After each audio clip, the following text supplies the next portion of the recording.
বাঁচাও বাঁচাও, আমাকে এখান থেকে বাঁচাও। কে কোথায় আছো? আমাকে এই কালবৈশাখী জ্বরে আমি যে আর রক্ষা পাবো না, বাঁচাও আমাকে, আমাকে কেউ বাঁচাও।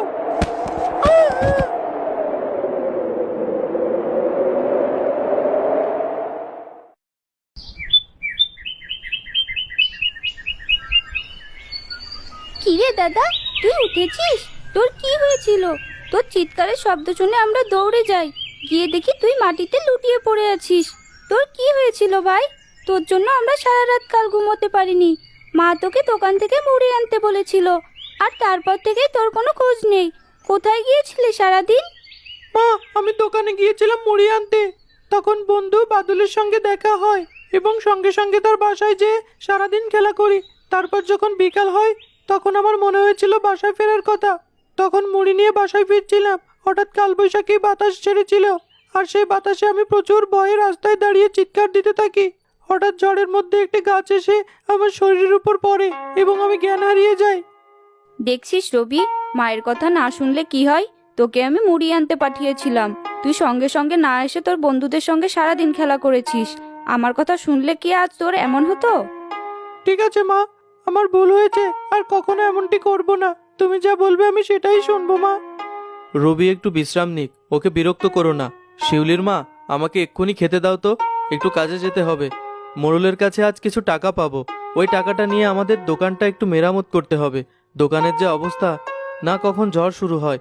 দোকানটা আমার আস্ত থাকলে বাঁচি, দোকানটা যদি ঝড়ে ভেঙে যায় তাহলে তো আমাদের দুর্দশা নেমে আসবে।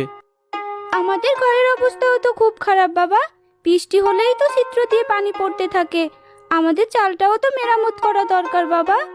হ্যাঁ মা, ঠিক বলছিস, কিন্তু আগে দোকানটা ঠিক করা দরকার। কারণ দোকান ছিদ্র হয়ে পানি পড়লে সেটা আগে ঠিক করতে হবে, না হলে যে দোকানের মালামাল সব নষ্ট হয়ে যাবে রে মা। আর নষ্ট মাল কেউ কিনতে চাইবে না, আমার যে অনেক বড় ক্ষতি হয়ে যাবে।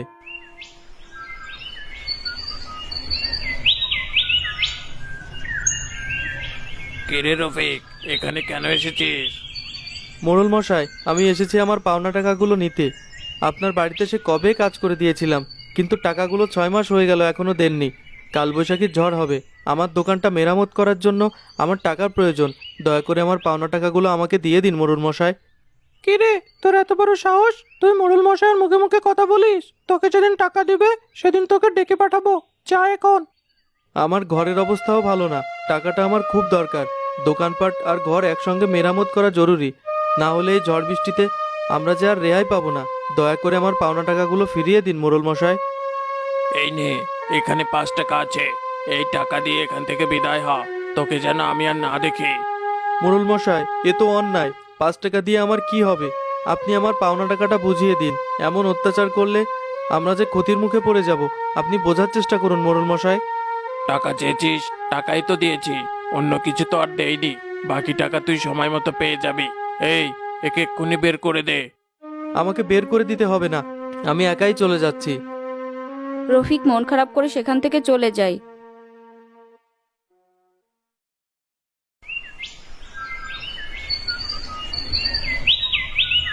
তোমরা কি করছো এখানে বাচ্চারা? আমরা এখানে খেলা করছি বুড়িমা, কিন্তু তুমি কে? তোমাকে তো ঠিক চিনলাম না। আমি এক পথিক, হাঁটতে হাঁটতে ক্লান্ত। আমাকে কিছু খেতে দিতে পারবি তোরা? আমাদের কাছে তো কোনো খাবার নেই বুড়িমা, তবে তুমি চাইলে আমার মায়ের কাছে যেয়ে খাবার চাইতে পারো। আমার মা হয়তো তোমাকে খাবারের ব্যবস্থা করে দেবে। কি হয়েছে? এখানে তোরা কার সঙ্গে কথা বলছিস? আমি অনেক দূর থেকে এসেছি, খুব খিদা পেয়েছে আমার। আমাকে কি কিছু খেতে দিতে পারবি তোরা? খিদায় আমি আর হাঁটতে পারছি না। আমাদের ঘরে তেমন কিছুই নেই, আপনাকে কি খেতে দিই? আসুন, ঘরে যা আছে তাই খেতে দিব। গরিবের বাড়িতে এসেছেন, না খেয়ে যেতে দেব না। আসুন মা।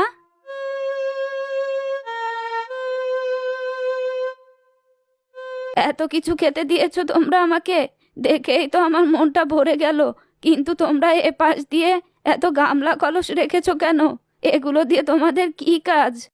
বুড়িমা, এগুলো পাতিল, এগুলো দিয়ে রেখেছি। আমাদের চালগুলো অনেক ছিদ্র হয়ে গিয়েছে, একটু বৃষ্টি হলেই পানি পড়তে থাকে। পাত্রের ভিতর সব পানি জমা হতে থাকে, এক পর্যায়ে সব ফেলে দিয়ে আবার সেখানে পেতে রাখি।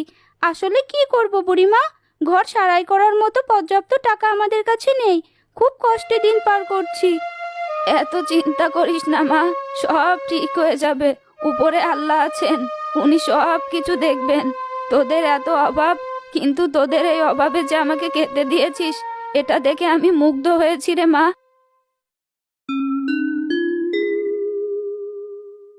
আমি চলে যাচ্ছি, যাওয়ার আগে তোদের এই বাক্সটা দিয়ে যাচ্ছি। এই বাক্সটি খুব যত্ন করে রাখবি। কি আছে বুড়িমা এই বাক্সে? এটি কোনো সাধারণ বাক্স নয়, এটি একটি জাদুর বাক্স। এই বাক্স থেকে প্রতিদিন সকালে তোদের প্রয়োজন মতো টাকা চেয়ে নিতে পারবি।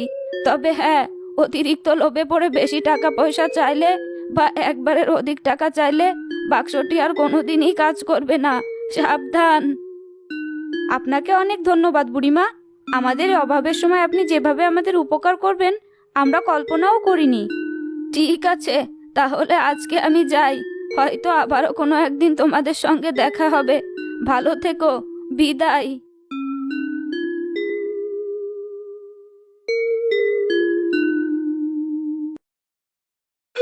শায়লা, রবি এবং শিউলি ঘরের মধ্যে গিয়ে বাক্সটি বিছানার উপর রেখে কৌতূহলী এই বাক্সটার দিকে তাকিয়ে রইল এবং বলতে লাগলো, মা, এটা তো শুধু একটা বাক্স, এটা কি আসলেই কাজ করবে? বুড়িমা বলল প্রয়োজনের মতো টাকা চাইলেই নাকি বাক্সটি টাকা দেবে। আসলেই কি সত্যি মা? বুড়িমা যেহেতু বলেছে নিশ্চয়ই সত্যি কথাই বলেছে ভাই। তুই শুধু শুধু ভাবছিস।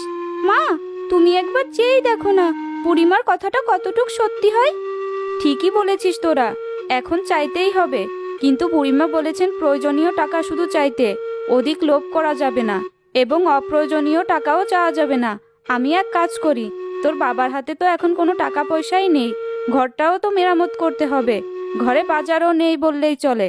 প্রয়োজনীয় টাকাটা বাক্সর কাছে চেয়েই দেখি। হ্যাঁ মা, তুমি দেরি করো না, এক্ষুনি চাও। আমার আর তর সইছে না মা, আমার এক্ষুনি দেখতে হবে। এই সামনেই কালবৈশাখী ঝড় শুরু হবে, ঘরটাও সারাই করতে হবে। ঘরেও বাজার নেই শিবলি, রবির বাবা বাইরে দিয়ে হয়তো ঘুরছে টাকার জন্য। আমাদের প্রয়োজনীয় টাকাটা তুমি এখনই আমাকে দাও। ঠিক আছে, এই নাও, তোমার প্রয়োজনীয় টাকা এখান থেকে নিয়ে নাও, নিয়ে নাও। বাক্স এভাবে কথা বলা দেখে সবাই আরো বেশি অবাক হলো এবং টাকাগুলি দেখে সবাই অনেক খুশি হলো। শিউলি, রবি, আমাদের আর কোনো কষ্ট থাকবে না। তোর বাবা বাড়িতে আসলে সেও অনেক খুশি হবে। বুড়িমাকে অনেক অনেক ধন্যবাদ, তার ঋণ আমরা কোনোদিনও শোধ করতে পারবো না। দুপুর গড়িয়ে বিকেল হলো। রফিক বাড়িতে আসলো। বাড়িতে এসে শিউলির কাছ থেকে সব কথা শুনলো এবং সে অনেক খুশি হলো। আমি এক্ষুনি যাচ্ছি মিস্ত্রি আনতে, আমার ঘরটা মেরামত করব আর দোকানটাও মেরামত করব। যাক, শেষমেশ আমার আর কোনো চিন্তা রইল না। চিন্তায় আমার ঘুম হারাম হয়ে যাচ্ছিল গিন্নি। হ্যাঁ গো, তুমি এখনই যাও, ঘরটা মেরামত করো আর দোকানটাও সুন্দর করে মেরামত করো। রফিক মিস্ত্রি এনে তার ঘর মেরামত করছে। এর মধ্যে মোড়লের চামচা তার বাড়ির পাশ দিয়ে যাচ্ছিল। তার বাড়িটি মেরামত করতে দেখে চামচা অবাক হয় এবং বাড়ির দিকে এগিয়ে আসে। কিরে রফিক ভাই, বাড়িতে মিস্ত্রি লাগিয়েছো দেখছি, বেশ ভালো। তবে এত টাকা তুমি পেলে কোথায়? গুপ্তধন টন পেয়েছো নাকি? গ্রামের সব থেকে দামি কাঠমিস্ত্রি এনেছো, গুপ্তধন পেয়েছো নাকি? কি যে বলো ভাই, গরিবের কপালে কি আর গুপ্তধন জোটে গো? এই কিছু টাকা জমানো ছিল, সেই জমানো টাকা দিয়েই ঘর সারাই করছি। কি অদ্ভুত কথা, জমানো টাকা আর কত হবে? চোখে যা দেখছি নিশ্চয়ই গুপ্তধন পেয়েছো। মোড়লের চামচার কথা শুনে রফিক একটু ভয় পাচ্ছিল। মোড়লের চামচা চলে গেল। হাঁটতে হাঁটতে কিছু দূর যাওয়ার পর চামচা বলল, রফিক ভাই নিশ্চয়ই কিছু একটা পেয়েছে। এত টাকা কোথা থেকে পেলো? ঘরকে একদম নতুন করে ফেলছে, নিশ্চয়ই এর মধ্যে কিছু একটা আছে, আমাকে এটা দেখতেই হবে। পরের দিন সকালে তারা সবাই মিলে বিছানার উপর বাক্সটি রেখে প্রয়োজনীয় টাকা চাইছিল, যেন রফিক তার দোকান সারাতে পারে। আর ঠিক তখনই মোড়লের চামচা আসছিল রাস্তা দিয়ে। বাইরে কাউকে দেখতে না পেয়ে জানালার দিকে এসে কান পেতে সব শুনছিল। এই জাদুর বাক্স, আমার দোকানটা সারাই করার জন্য প্রয়োজনীয় কিছু টাকা দরকার, তুমি আমাকে টাকাগুলি দাও। ঠিক আছে, এই নাও, তোমার প্রয়োজনীয় টাকা এখান থেকে নিয়ে নাও, নিয়ে নাও। ও, তাহলে এই ব্যাপার, সব বুঝতে পেরেছি। এই জাদুর বাক্স থেকে ওরা এত টাকা দিচ্ছে, আজ রাতেই এই বাক্সটি চুরি করব। রফিক টাকাগুলো নিয়ে তার দোকানটাও মেরামত করে ফেললো। তার প্রয়োজনীয় সমস্ত কাজ সে সম্পূর্ণ করে ফেলল। কালবৈশাখী ঝড়ের তার আর কোনো ভয় রইল না। ওই দিন রাতে মোড়লের চামচা এসে ঘর থেকে বাক্সটি চুরি করে নিয়ে যায়।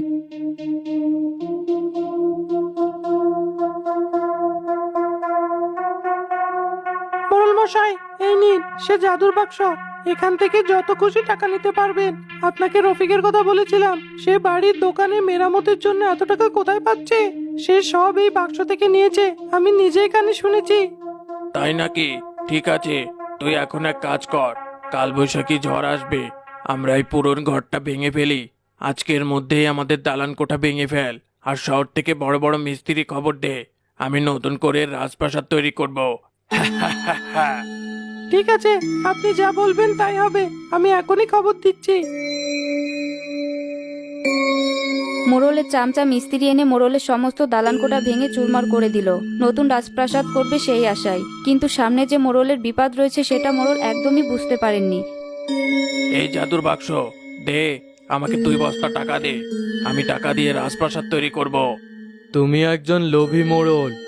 তোমার চামচা রফিকের বাসা থেকে আমাকে চুরি করে নিয়ে এসেছে। তুমি প্রয়োজনে আমাকে কাজে লাগাচ্ছ না, আমাকে অপ্রয়োজনে কাজে লাগাচ্ছ। তুমি তোমার ভালো ঘরটা ভেঙে ফেলেছো, তুমি অপচয় করেছো। আমি তোমাকে একটা টাকাও দিতে পারবো না। আমি চললাম, আমি চললাম।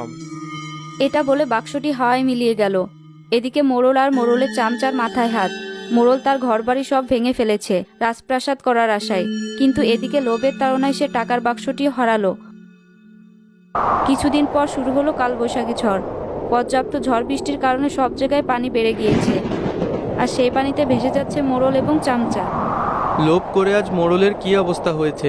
মোড়লের সব কিছু থেকেও আজ তার কিছুই নেই, বন্যার পানিতে ভেসে বেড়াচ্ছে। হা হা হা, ঠিকই বলেছ, দেখো সঙ্গে সেই চামচাটাও আছে। বল, আমাকে কেন মিথ্যা বললি? বল, বল কি বাক্স দিয়েছিস আমাকে? বল।